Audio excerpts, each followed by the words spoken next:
तर मुसळधार पावसामुळे लवासा सिटीतला रस्ता खचलाय। लवासा सिटीला जाणारा मुख्य रस्ता 6 फुटांनी खचला। गेल्या 24 तासांपासून रस्ता जैसे थे परिस्थितीत आहे। लवासा सिटीमध्ये येणाऱ्या पर्यटकांना यामुळे बंदी घालण्यात आली आहे।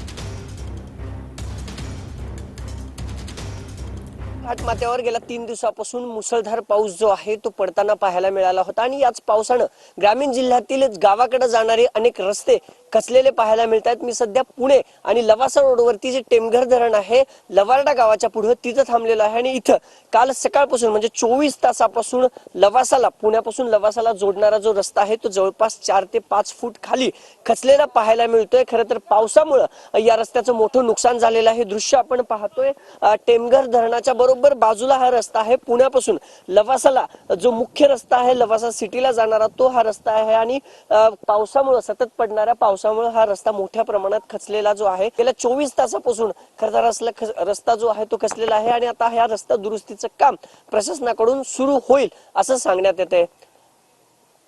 कॅमेरा पर्सन मिलिंदसह अभिजित पोते, TV9 मराठी।